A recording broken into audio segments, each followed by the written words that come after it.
So now we have light dragons. As I said, the 4 elements we already covered, those are the main elementals, but now we live in special times. We live in the ascension times, and lights and darkness dragons are just as crucial. So light dragons, where do they live?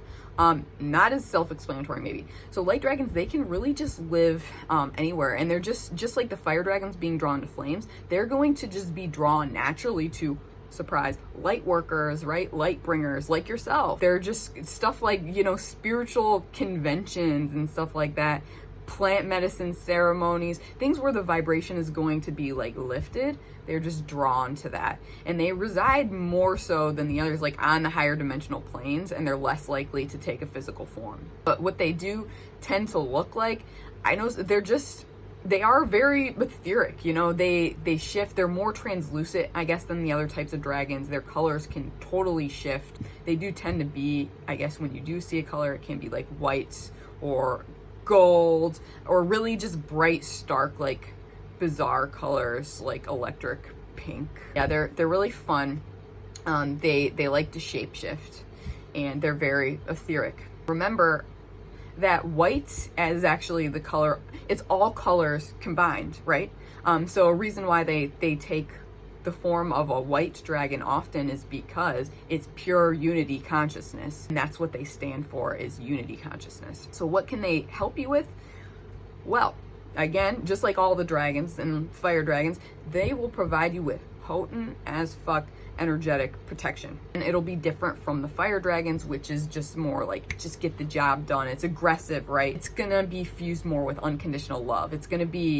It feels also different from the unconditional love of the water dragons, which is like much softer and stuff. It's powerful like a fire dragon, but also like just really loving like a water dragon. That's the best way I can describe it. I'd encourage you to invoke it yourself and see how you describe it. So light language, if you're trying to learn the light language or speak in tongues, stuff like that, any sort of like, I guess any language really, if you're like learning new languages, they will help to give you the words, because this is a form of unity, speaking these other languages.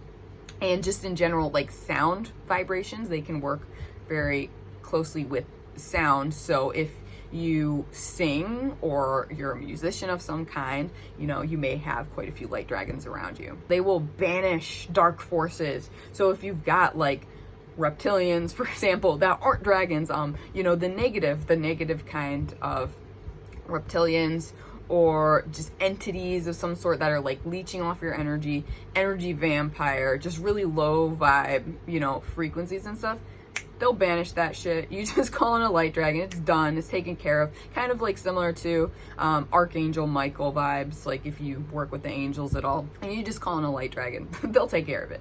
Like that, instantaneously. Lifting your frequency. So they will help you ascend, quite literally, and they will lift your frequency.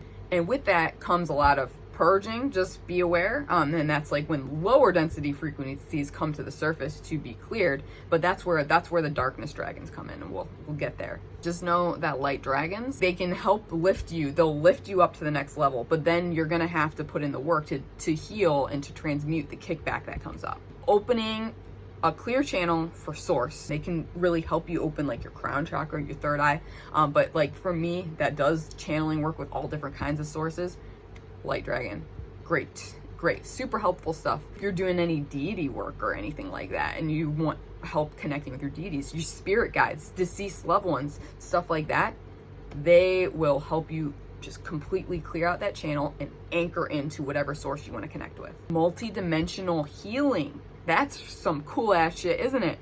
So not only like with the other elementals, they can really help you heal this current life, like whatever you're dealing with in this current life, but the light dragons, they're going to take it a step deeper. They will go back through the generations, through your past lives, through your karma, and they will heal that. They will go straight to the source, straight to the root, and they will heal, they will transmute that shit. So again, it's super powerful energy. Again, I recommend exercising this with caution, because it does tend to come with a lot of kickback. But again, they will help walk you through it. If you call in the light dragons, they will walk you through it, and they will protect you as you move through that, as you learn to transmute those lower density frequencies that are coming up. Literally spiritual enlightenment, right? They can help you if you're on the path to be a spiritual teacher, spiritual warrior, as if you're seeing this, like likely you are, they will help you attain enlightenment faster. They will help you, again, clear your mind, connect in with source, release attachments. Tying in with the multi-dimensional healing is Akashic Records access. So they can literally help you access the Akashic Records, which will allow you to tap into your past lives and other people's past lives and stuff like that. It's essentially like this big library, if you were unaware, this big library that stores everything that's ever happened anywhere. Okay, it's like anything you need to know, it's in the Akashic Records, and the light dragons will really help you access that easily. Cherche is your light dragon that wants to step forward and help out. No BS policy with Cherche. She is very serious, very powerful dragon, probably the most powerful out of the 6 that I'm introducing to you today. Call her in for any of the things I just mentioned. She will gladly show you the way. She is so pumped to help you reach the next level of ascension now-ish. For those of you in the course, I'm going to attach a PDF with their pictures and a little more about them. That should make it easier to invoke and work with them as you move throughout this process and continue on your draconic path. So this is actually lesson 4, 1.4, unit 1.4 of my How to Train Your Dragon Guide, the eCourse, for those of you who didn't know. So if you're interested in this topic, you're interested in learning more about the dragons I talked about today and stuff, I'd highly encourage you to check out the course in the link below. And if you're resonating with this concept and you like this stuff, give me a like, subscribe, and hit that notification bell to be notified when I post new content. And let me know, so what do you suspect, which element do you suspect your dragon guide has, your main dragon guide? Likely it is going to be one of those 6, not always, but likely. And if you like the sketches and you would like a sketch of your personal dragon guide, I can of course assist you with doing that as well. Just check out my Meet Your Dragon Guide services, also in the link below. I'm also curious, since I'm sending my babies out into the world, which one of the 6 dragons are you most resonating with? Which one do you feel the most called to work with first? Again, I recommend working with all 6. That's why they've all volunteered, to give you that sort of balance, to help you experiment with the different elemental energies. But yeah, who are you feeling called to work with first and foremost? Until next time, friends, stay powerful.